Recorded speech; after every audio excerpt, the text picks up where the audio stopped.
Belarus seems to have all the attractions of a Soviet-era theme park, a command economy, a fearsome state security apparatus, and elections where the president's victory is preordained. But is the iron grip of President Lukashenko weakening? My guest today is opposition activist and would-be presidential candidate Andreem Sannikov. Is Belarus about to come in from the cold?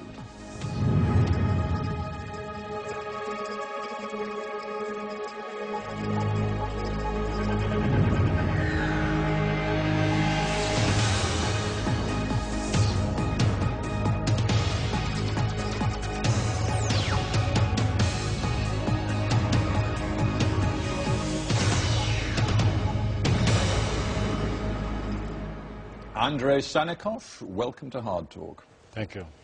President Lukashenko has been in power in Belarus since 1994. Has the nature of his rule changed over that time? Yes, it's changed dramatically after 1996. Because in 1996 he organized a referendum which actually gave him the absolute power. Because he usurped the power, he destroyed the separation of powers in Belarus, and he started to move very fast and very intensively towards dictatorship that we have today in Belarus.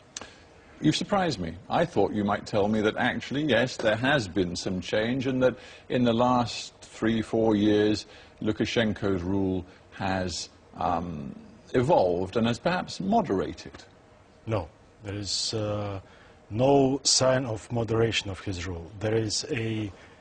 There was an attempt to pretend that the system could change, or I would rather say that there was an attempt to send signals to the West that the system could change, that the dictatorship could change, that the dictator could be reformed, but nothing happened. You see, I want to test that because you are an opposition figure. Your professional life now is given over to telling people both inside and outside the country that there has to be political change. But let me look at the record. I mean, the fact is that the most egregious abuses of human rights, as defined by the international community in Belarus, all came in the period around 1999-2000. That seems to be when his rule was at its most aggressive, shall we say. No, that was probably because we had the most tragic episodes in our history that disappeared. The famous case of at least 4 people who disappeared. Yes, at least 4 people who disappeared and 1 person who died under vague circumstances, who was an uncontested leader of the opposition at that time. And he would be uncontested leader in the presidential race at that time. And you wouldn't dispute, would you, that disappearances have ceased in recent years? Thanks to our solidarity inside Belarus, thanks to our fight against dictatorship, and thanks to solidarity, international solidarity, including Great Britain. You run an organization, Charter 97, which runs a very well-known website, and you have contacts both in and outside the country, and the government doesn't stop you doing that. It's not an organization. We're not registered, and we will never be registered. Besides, I'm now running the civil campaign European Belarus. You cannot register an organization easily in Belarus. Even political parties are under very severe pressure. They don't close you down. We don't exist. You cannot close me down if I don't exist. But you know as well as I do, Mr. Sannikov, that the security apparatus in the country knows full well the kinds of organizations you're involved with, and they, frankly, they could arrest you, they could lock you up, but they choose not to. That's why the offices of Charter 97 were bursted in recently, and the equipment confiscated, people are being threatened, and my house, my apartment was broken in by the police, and they confiscated the equipment. They confiscated about 67 CDs and diskettes, and allegedly on the pretext of my involvement and my wife's involvement in some criminal case. But they never explained me in what status I am. Let's look at the political prisoner issue. No doubt there have been political prisoners, and I believe there may be at least 1 right now. But the fact is, in 2008, Lukashenko ordered an amnesty for political prisoners. A number of prisoners were released at that time, and the United States government and others welcomed that move and said that they believed it could be the beginning of a warmer relationship between the West and a Belarus government that was, of course, still led by President Lukashenko. Yes, it happened in 2008 because, and it happened, let me explain, let me be clear on that. It happened only because of the position of the United States that introduced sanctions tying it only to one thing, to release of political prisoners. It was a very morally justified position, and it was supported by the European Union at that time. And only because of that, the political prisoners were released. Do you believe that your freedom is currently directly endangered? I believe that it is not safe, and I know it, it's not safe to live in Belarus, it's not safe to be in their position. But we really have to fight our fight. And yet you have decided, I believe, that you want to, if you possibly can, fight the next presidential election. Yeah. And I note that there are other opposition figures like Mr. Milinkevich who are free to fight, and indeed who have legal, established, registered political parties, his Movement for Freedom party.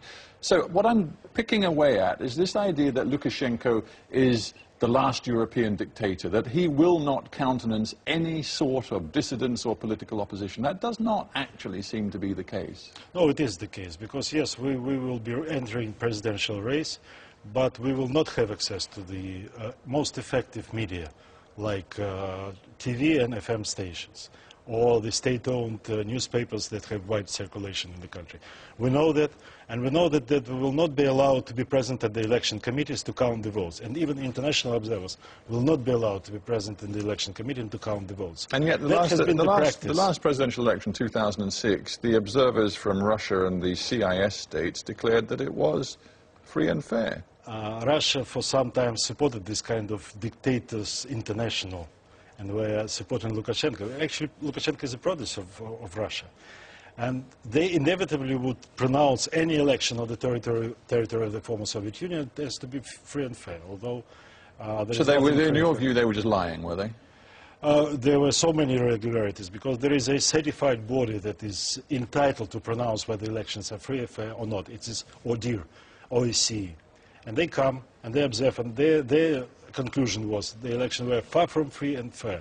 Now, you're right in that the OSCE did have some major criticisms of those elections, but what seems to underpin your answer to me is a notion that it is inconceivable that in a free and fair election Mr. Lukashenko could actually win a majority. I would put it to you that there is substantial evidence from inside Belarus that actually Mr. Lukashenko, over many years, has been consistently the most popular politician.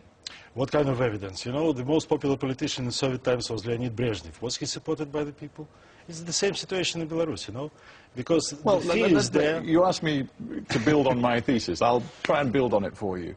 People often vote on what in America they call the pocketbook issues, how people feel about the economy and their own place in it. If you look at Belarus and compare it with other former members of the Soviet Empire, I'm thinking of neighbors like Ukraine, maybe Georgia as well, there is no question that in the Lukashenko years, Belarus has been much more stable, it's been more economically successful, and if you look at per capita GDP, Belarusians are substantially better off than those people in neighboring states. That's his record. It's a matter of reference point, you know. You compare it to Georgia, Moldova. I compare it to Poland, Lithuania and Latvia. Well, let's stick to Ukraine then, somewhere in the middle. Ukraine is a different country. It's well, of course it's a different country, but it's a direct neighbor. It's comparable, and if you look at the facts, the GDP per capita in your country, in Belarus, is 50% higher than it is in Ukraine. Not anymore. I don't think you... Well, I just checked the figures for 2009, the last figures that are freely available. But not anymore. Your GDP per capita figure is roughly $10,000, nearly $10,000 per person across the nation. In Ukraine, it's something like 6,800. Yes, it was the case probably in 2008, before the change of gas and oil prices. But you mentioned the word stability.